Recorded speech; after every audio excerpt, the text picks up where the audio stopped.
ভয়াবহ মাত্রায় সক্রিয় হয়ে উঠছে সূর্যের অভ্যন্তরে তাপীয় বিক্রিয়া, যার ফলে যে কোনো সময় ভয়াবহ বিস্ফোরণের আশঙ্কা করছেন বিজ্ঞানীরা।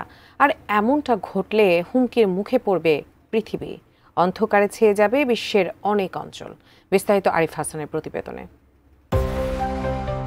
সূর্যের অভ্যন্তরে তাপীয় বিক্রিয়া এতটাই সক্রিয় হয়ে উঠেছে যে তা নিয়ে গভীর উদ্বেগে পড়েছেন বিজ্ঞানীরা। সম্প্রতি সূর্যের একাধিক শক্তিশালী বিস্ফোরণ, যা এক শ্রেণীর সৌরশিখা নামে পরিচিত, এবং এটি বৈশ্বিক যোগাযোগ ও প্রযুক্তির ওপর মারাত্মক প্রভাব ফেলতে শুরু করেছে। এইসব এক শ্রেণীর শিখার কেন্দ্রবিন্দু একটি বিশাল ও অতি সক্রিয় সানস্পট বা কালো দাগ, যেটি বর্তমানে সরাসরি পৃথিবীর দিকে মুখ করে আছে। এই পরিস্থিতিকে বিজ্ঞানীরা বলছেন উচ্চ ঝুঁকিপূর্ণ সৌর আবহাওয়া, যার পরিণতি হতে পারে চরম বিপর্যয়কর।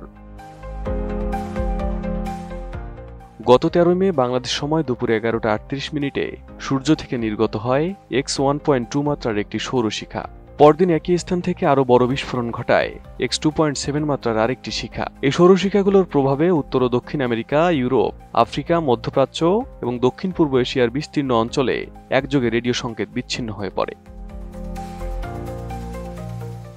এ ধরনের সৌর অগ্নুৎপাতকে বলা হয় করোনাল মাস ইজেকশন, যা পৃথিবীর চৌম্বক ক্ষেত্রে প্রবল আঘাত হানতে সক্ষম। এর ফলে ঘটতে পারে কৃত্রিম উপগ্রহের যন্ত্রাংশ বিকল বা স্থায়ী ক্ষতি, বৈদ্যুতিক সরবরাহ ব্যবস্থার বিপর্যয়, মোবাইল ও ইন্টারনেট সেবা ব্যাহত, বিমানের নেভিগেশন বিভ্রাট, ট্রেন ও মেট্রো চলাচলে বিঘ্ন, জ্বালানি সরবরাহের সমস্যা ও মূল্যবৃদ্ধি, ডিজিটাল আর্থিক লেনদেন ও জরুরি সেবায় বিপর্যয়। RICL TMX, যুগের পর যুগ স্থাপনা থাকে মজবুত।